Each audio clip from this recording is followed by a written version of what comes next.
de systèmes qui se délimitent, qui se décomposent sous l'effet de l'inertie et des oppositions qui étaient jusque-là d'une façon ou d'une autre un peu contenues.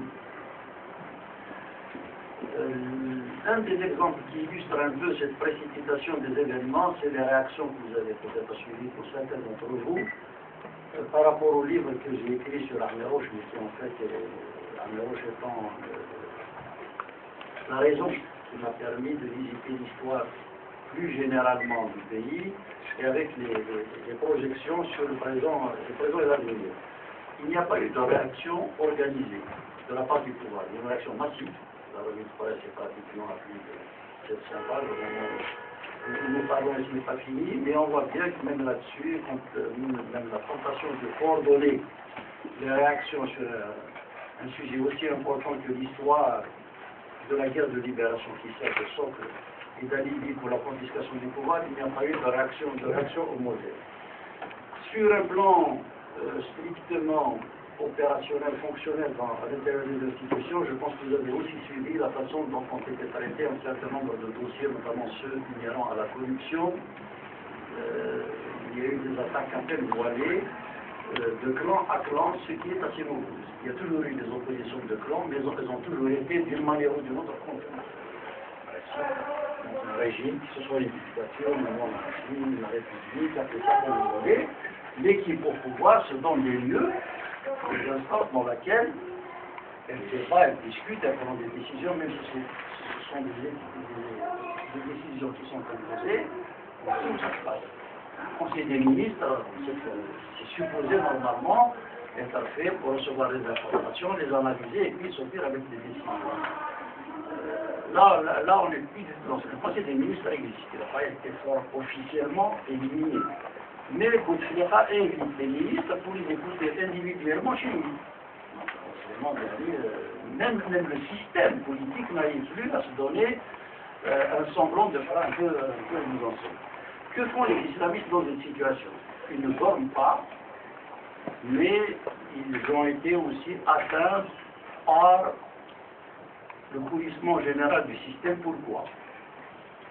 La première des raisons, c'est qu'une partie du courant islamiste était plus ou moins clientélisée par le pouvoir. Je pense notamment à Hamas, certaines apparitions organiques de Nahda, et même à certains segments du fils, qui étaient d'une manière ou d'une autre connectés, certains disent manipulés. Lorsque la source de toutes ces actions est perturbée, évidemment, vous retrouvez ces perturbations dans les démembrements du régime en question. Pour autant, je pense qu'il reste quand même actif comme courant social dans les mosquées, quelquefois dans les écoles, quelquefois contre ce qui leur apparaît comme une initiative politique qu'ils ne peuvent pas bien sûr contrôler. Et vous les avez vus dans l'affaire Pareil dernièrement, ce n'est pas une affaire de village du tout. Ils ont ciblé le village avec la volonté de montrer qu'ils ont occupé un village de catholiques, donc c'est le mien, ce qui évidemment n'est pas tout à fait neutre, et dire que nous avons conquis l'ensemble de l'espace algérien, et voilà, on a imposé nos rites, nos sites de propagande, etc. Ils ont mis tous les moyens. Ce n'est pas forcément un parti politique. Vous avez tous les salafistes qui ont conditionné les petits groupes d'étudiants qui sont envoyés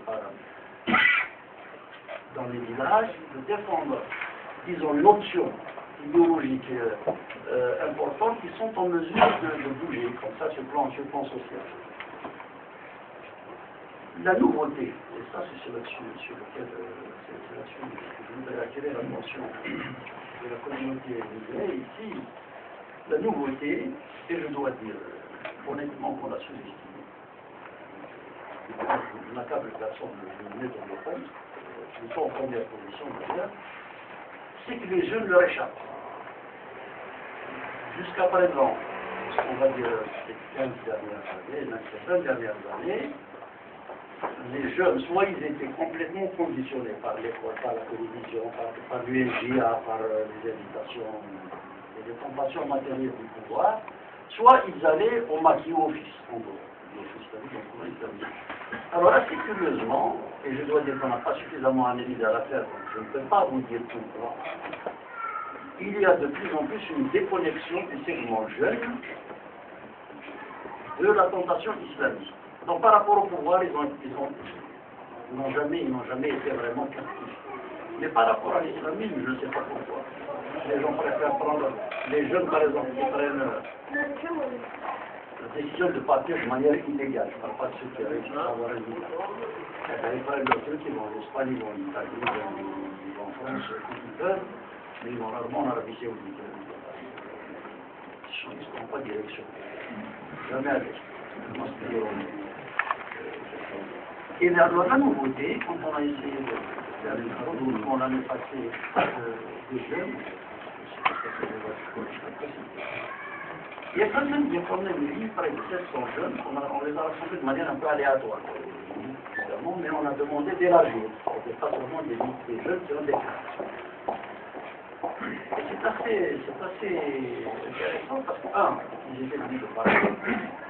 Deux, ils ont demandé de payer une contribution parce qu'il fallait qu'on branche à les 4 000 dinars. On a dit de mouiller pour soit apporter nous-mêmes, soit on cotise les 1500 dinars, ce qui n'est pas rien.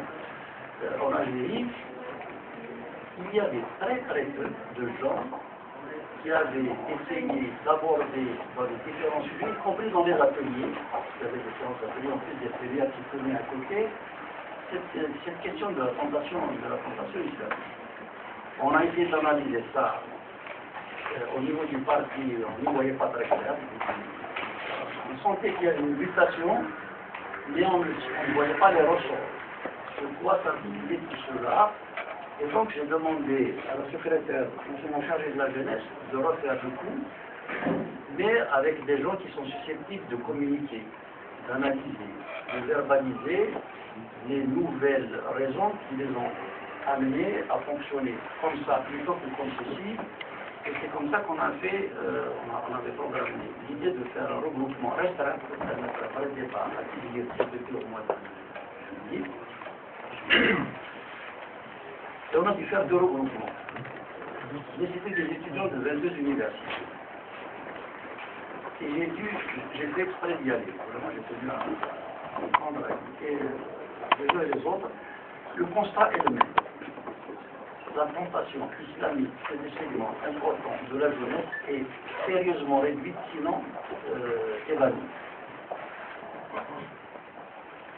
Le tout étant de trouver la façon de canaliser ces gens-là, et il y a une véritable envie de se structurer, de s'engager dans autre chose. Mais il faut affiner la réflexion. Ne demandez pas de vous dire de manière vraiment précise qu'est-ce qui a fait que cette situation s'impose à nous, mais il est bon que vous sachiez que dans la situation actuelle qui prévaut dans le pays, il y a aussi cette donnée. Je pense que nous pouvons l'intégrer même au niveau de l'immigration. Par rapport à la scène régionale, c'est-à-dire par rapport à la Tunisie et au Maroc. On peut dire tout, beaucoup de choses. J'ai fait au mois d'août en Tunisie, j'ai fait 2 éclosions au Maroc en 2010, qui sont largement devant nous. Pour entre autres raisons, s'agissant du Maroc particulièrement, c'est qu'ils ont récupéré le... Il faut essayer de connecter l'Algérie à la Tunisie, au Maroc, quelles que soient les difficultés. Je sais les manipulations qu'il fait sur le Sahara occidental, je sais que la frontière terrestre est fermée toujours, etc., etc. Mais il faut absolument que l'on réussisse à s'agripper pour pouvoir rester à flot en espérant qu'on ne va pas les entraîner au fond. Le FFS a disparu. Je n'ai aucun plaisir à le dire parce qu'on n'est pas de trop.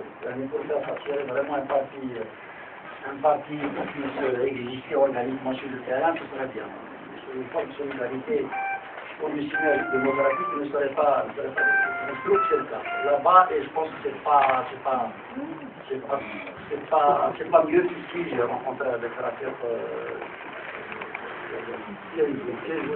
lors de la levée du corps de la cour. un grand responsable de la publicité, on peut dire lui-même, moi je ne sais pas s'il faut le cas, mais du FFS, bon, il dit on ne peut pas, c'est pas possible, on ne peut pas tenir comme ça, il faut absolument qu'on arrive, ceux qui veulent et qui se sont disponibles pour essayer de porter un peu le fardeau, il faut qu'on trouve le temps de le faire. Bon, le match, c'est ce que c'est, mais je vais vous dire, moi je ne crois pas, mais ne les agressez pas. Laissez faire, pour tout vous dire, on les a même encouragés dans un premier temps pour faire un peu de chouchou, comme la roche 10 et la roche 2, ne les agressez pas. Même si vous agressez, ne les agressez pas.